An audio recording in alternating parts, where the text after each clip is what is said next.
Welcome to another reflection from Salisbury Cathedral. I'm Kenneth Padley, the Canon Treasurer.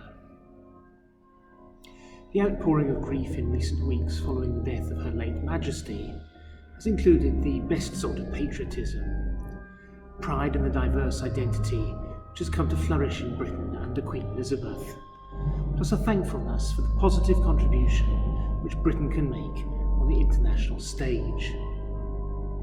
Elsewhere, less constructive nationalistic politics is on the rise. In Europe, the ambitions of Mr. Putin have unleashed themselves with devastating futility in Ukraine. And across the pond, the idiosyncratic style of the previous president has fed into an introspective approach which seeks to put America first. Expressions of nationalism, both good and bad, line the pages of history.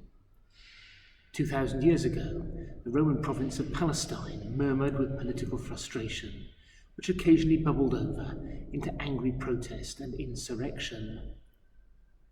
Many of the Jews in that region felt oppressed by powerful foreigners. They longed for a return to an independent Jewish state, in which they could live and worship according to their own laws and customs. This was the Palestine into which a Jewish man named Matthew was born. This reflection is being released on September the 21st, the date when Christians recall the role of Matthew in the early church, in particular his authorship of a gospel account of the life of Jesus. I'll be saying more about Matthew in an introduction to his gospel to be held in Sarum College on the evening of the 22nd of November. Preparation for the new church year, in which our main Sunday readings will be taken from Matthew's Gospel. However, to whet our appetites, let's first explore the way in which Matthew offers a complex lens onto this theme of nationalism, because Matthew had a conflicted relationship between his political and spiritual loyalties, which is worthy of our reflection. On the one hand, Matthew was a collaborator with the Romans. He is traditionally identified as a tax collector whom Jesus encountered in his travels around Galilee, and whom Jesus called to be a disciple. As a tax collector, Matthew would have been hated by Jewish nationalists. This was because he would have made his living through raising taxes from the native population, money which was then used by the Romans to support their empire and further their stranglehold on Palestine. Moreover, as a tax collector, Matthew worked in an inherently corrupt profession. He was not employed on a salary, rather he was a tax farmer. He held a franchise to tax a particular area, which meant that his own income came from the excess which he extorted over and above the amount he had agreed to pay the Romans. So it was in Matthew's self-interest to tax his Jewish compatriots harshly. The social tension created by tax farming is evidenced on several occasions in the New Testament. John the Baptist in Luke's Gospel instructs tax collectors to gather no more than the fair amount. Later, Luke tells how a tax collector named Zacchaeus promised to repay those whom he had defrauded. And, straight after Jesus summoned Matthew from his tax booth, we are told that he had dinner with tax collectors and sinners. The implication of the text being that many regarded the two categories, sinners and tax collectors, as synonymous. The Pharisees readily attacked Jesus for besmirching himself with the company of such sinners. Jesus responded by asserting the universality of God's love. His group of followers was certainly an exemplary expression of diversity. Among them were some with fervent nationalist leanings. One was called Simon the Zealot. Zealot in this instance being a description of those who opposed the Roman occupation of Palestine. A similar case can be made for Judas Iscariot, because the word Iscariot may have been derived from the type of knife carried by Jewish zealots.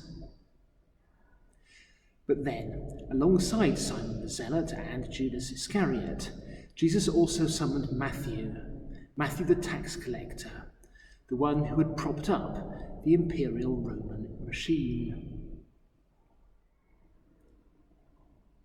Matthew, as I said, was a complicated character. This is because when we shift our gaze from the man at the tax booth described in chapter 9 of the first Gospel, and turn our attention to the evangelist who actually produced that Gospel, we encounter a writer of pious Jewish sentiment. Matthew, the Gospel writer, emphasized the Jewishness of Jesus.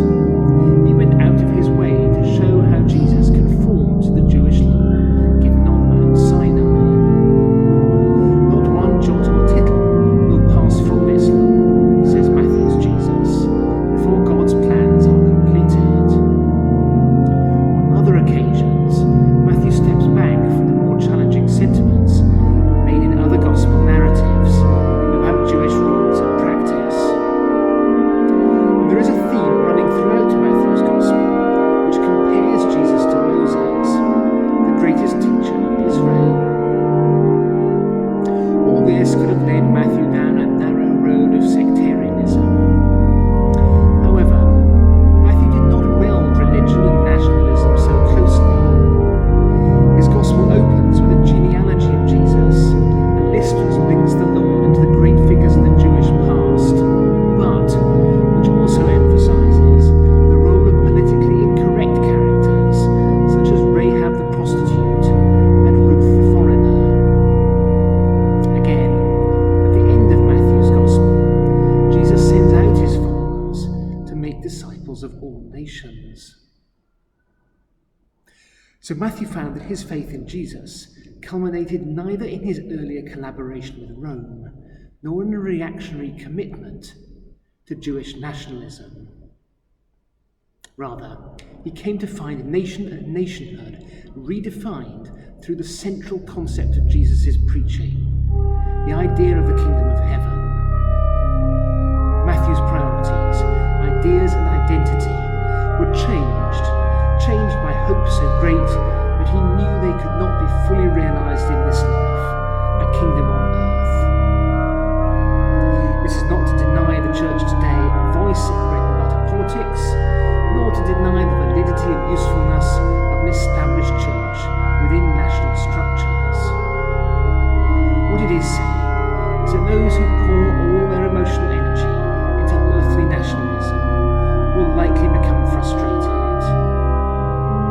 Matthew's political vision as a disciple of Jesus was fixed on greater goals.